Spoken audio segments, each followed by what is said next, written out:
Hello and welcome. I'm Meredith McCarthy. I'm a clinical hypnotherapist here in Wellington, New Zealand, and I'm passionate about talking about all sorts of things to do with clinical hypnotherapy. Today's topic is going to be on indirect suggestions. And if you're interested in following the series, we're going to be talking all about hypnotic language patterns. So buckle up. I hope you enjoy this one today.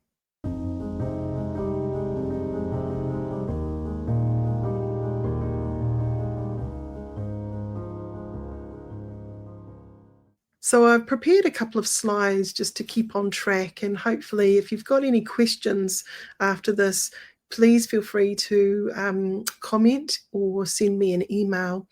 I do like to talk about different parts of how I practice with people and how that affects my effectiveness as a clinical hypnotherapist. So let's start with looking at a few slides that I've prepared. So when we're looking at that idea of language that bypasses resistance, this is often really important because a lot of people who come in to see me are absolutely scared of change. Even though they know that change is important, it's something that they're not really sure how to go about. If change was easy, they wouldn't need me, right? So they're coming in because they're struggling. There's a bit of resistance there. So storytelling is a big part of how the brain can begin to join the dots. So I'm going to explore a little bit about what indirect suggestion really is. What are indirect suggestions? They're phrased as observations, metaphors, or gentle invitations. So if I was to do an induction, I might use that gentle observation, and you just feel your body relaxing as each breath moves in and out. You might find that as you release that breath, relaxation grows. And it's funny how even the breath can be a source of deep inner calm, especially when you need it, especially when you want to reinforce positive changes. How the breath can journey you through those wonderful changes more easily. Can't they? Because you've changed many things before. And this is something that you can do again. Because it's important to you. It's not for anyone else. It's your journey. You're in charge of it. And you find as you breathe through this moment, drifting deeper and deeper into natural hypnosis, change happens quickly in ways that go beyond your conscious need to even understand how. And it's fascinating as we go into this idea of change, how change starts to feel somehow more appealing, especially when it makes sense to change right now. This is an example of how I might observe someone breathing and utilize that breathing and then start to gently invite them to think about how change can be possible and easy and so on. So that's the hypnotic language patterns that we are wanting to aim for. Not everyone's going to sound like me. This is just an example of how I go about journeying people. They're used to influence the subconscious mind without creating the resistance. So in that kind of example, it's very daydreamy, very invitational to have an experience that embeds suggestions within that journey. There's suggestion that it's going to be easy and that bypasses the resistance. It's ideal for sensitive topics or resistant clients. Why we use indirect suggestion, let's look at that for a moment. So we're bypassing the critical mind. A lot of times there is a gatekeeper, right? It's going, I don't think so. I don't want to change. But there's another part of them that wants to change. So if we can talk to that part that is ready to change and get the other part that's wanting to resist to come to some level of an agreement on a deeper level, it can be incredibly powerful to get on and help that client through that change. You're creating a sense of safety and also choice. So let's imagine this.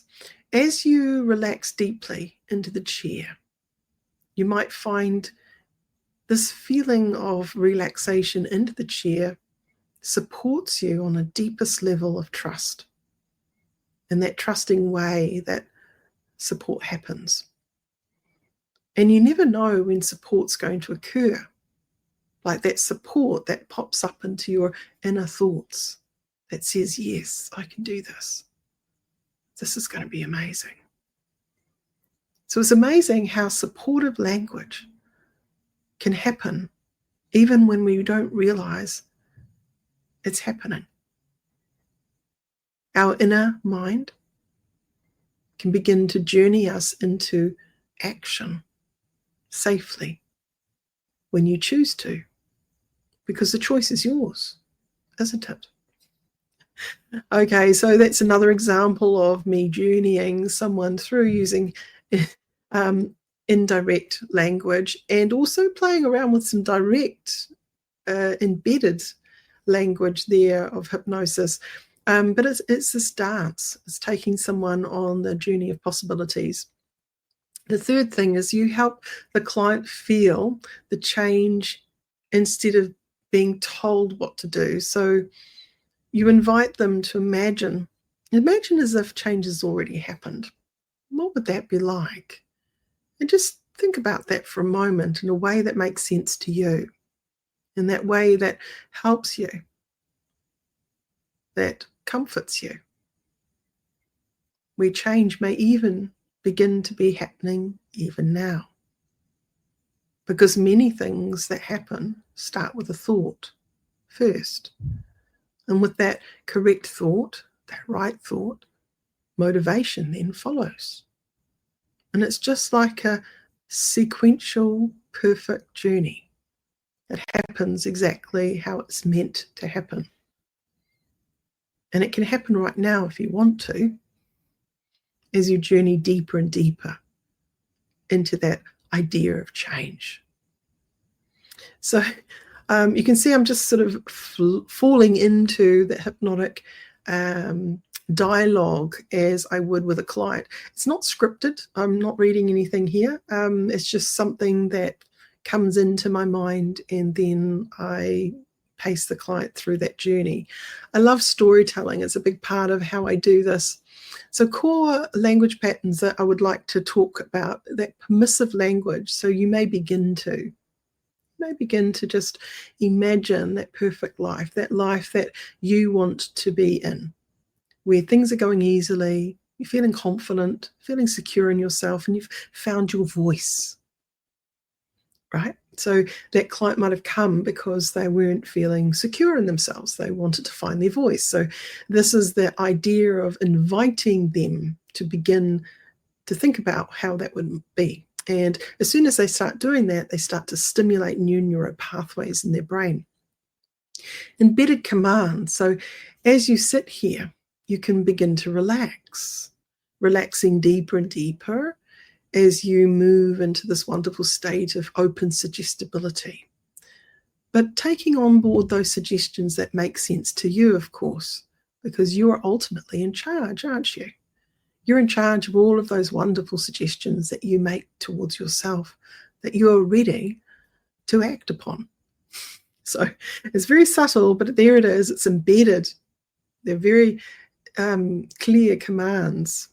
So metaphors and analogies, it's like a path through a forest that allows you to go into this wonderful state of aha, where suddenly you realize why you're here and what it's all about.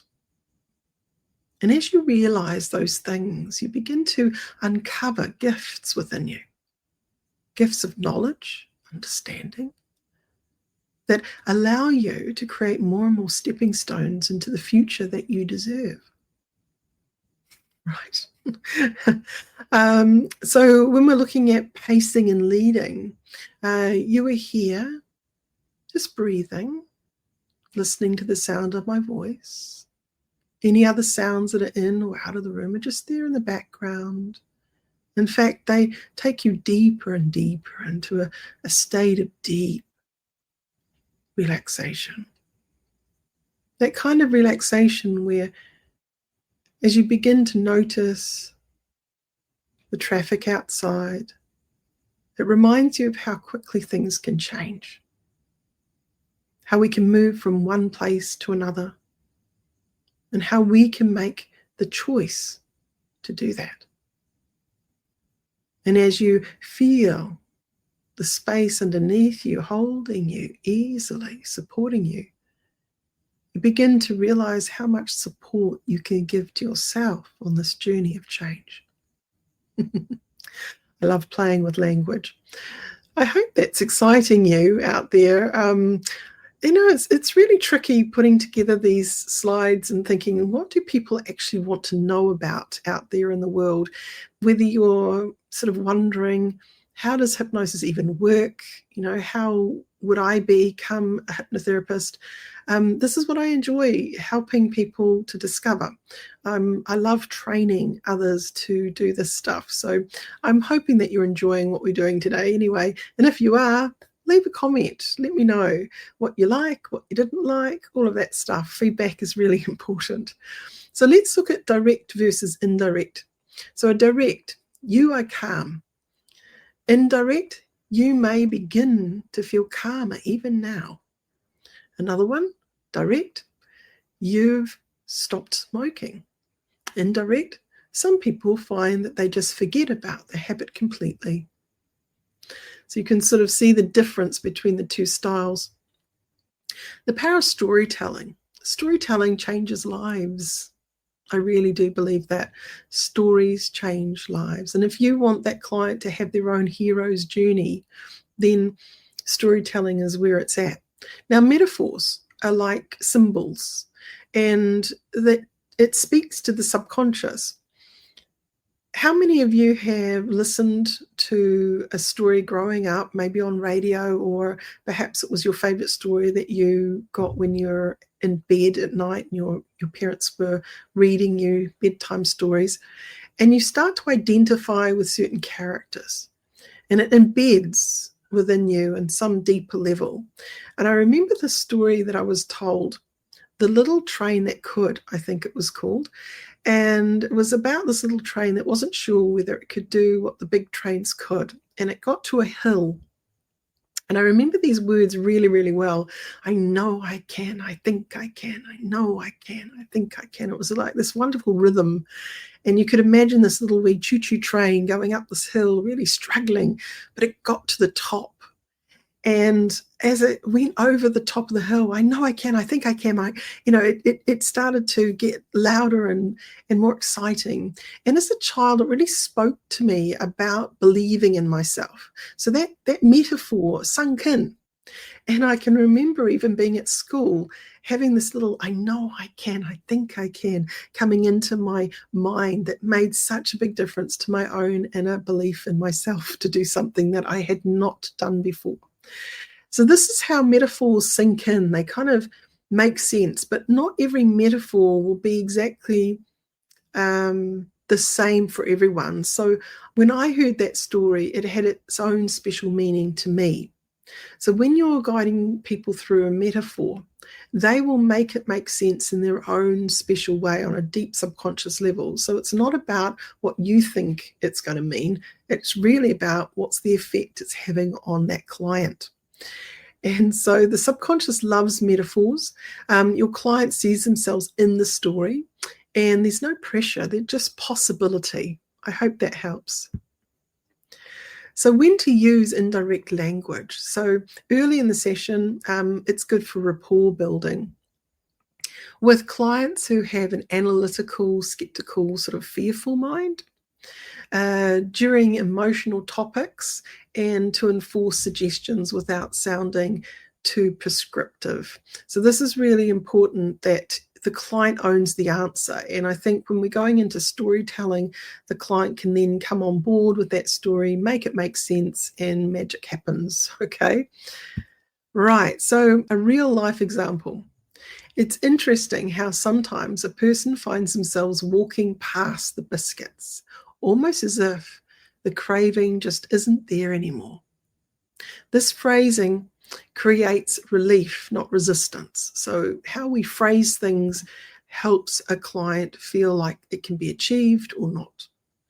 So if you would like, you can go away and maybe work on your own embedded commands and metaphor and permissive phrasing and see how you go with it. And if you want to comment here on the YouTube video, please do feel free to do that and let me know how you go. Final thoughts. So indirect suggestions are subtle but powerful, okay? They're subtle but powerful. They build trust, they bypass resistance and support long-term change. And they play with tone, rhythm, and imagery, letting your language be flexible. I hope you enjoyed that today. The next episode is about the Milton model. So if no one's heard of him, I'll talk about him next week. But for me, I'm very Ericksonian in my style of hypnosis. And I am a great believer that the client has the answer. And I do use storytelling and many of the little nuances that we have learnt from such a wonderful master of hypnosis. So we're going to explore how Ericksonian language builds on these patterns that we've covered today. So if you want to know more about becoming a clinical hypnotherapist, go to nzach.ac.nz. There's information about the 1,000-hour diploma course that I hold. It's online, so there are live sessions, 48 in fact, for the diploma course, and we have fun. It's all about learning, going away, practicing, coming back, having a chat, and building on those baselines of understanding and knowledge. So thank you for tuning in today. If you like this, please let me know. And for now, see you next time. Ka kite.